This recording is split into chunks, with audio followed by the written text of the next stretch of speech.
Pensez à ce mot « relation ». Il fait partie de notre quotidien. Quand une relation génère des attentes dans le temps, elle porte différents noms, contrat, association, partenariat, mariage. Et quand ces relations se terminent, on désire se séparer.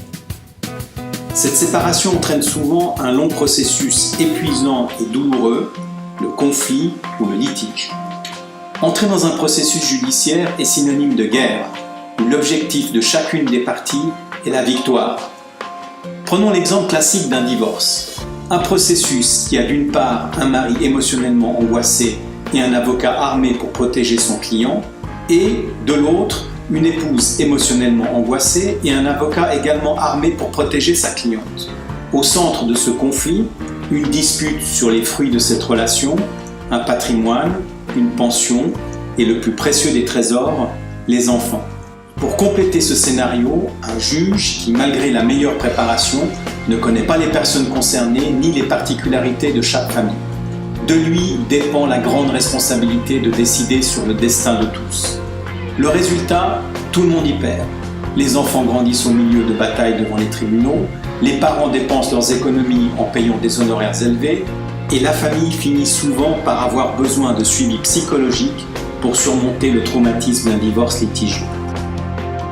La morale de cette histoire, quand les époux se disputent, les tribunaux ne devraient pas intervenir. Mais tout n'est pas perdu. Il y a une solution pour résoudre les cas de séparation conflictuelle sans avoir recours aux tribunaux, le droit collaboratif. C'est une méthode qui transforme un processus de séparation en une expérience plus humaine, centrée seulement sur l'objectif du processus pour le bénéfice de tous. Le désaccord se résout par une approche collaborative, pluridisciplinaire. Dans un divorce collaboratif, on trouve le scénario suivant.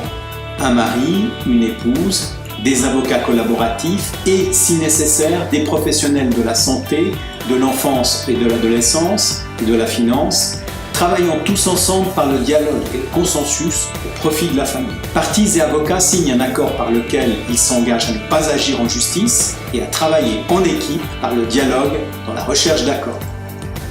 C'est une relation où chacun est gagnant. Le processus est plus rapide, plus économique, permet le dialogue entre les parties, est plus humain et désencombre les tribunaux. Le droit collaboratif est né dans les années 1990 aux États-Unis d'un avocat fatigué de travailler dans un mode stressant et dépassé pour la résolution des conflits familiaux.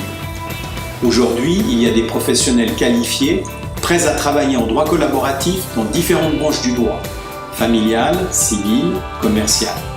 Ils sont plus de 22 000 dans le monde, y compris en Suisse romande et alémanique. Vous aussi pouvez être client ou professionnel reconnu, habilité à travailler en droit collaboratif. Vous voulez en savoir davantage? Consultez notre site web www.droit-collaboratif-roman.ch.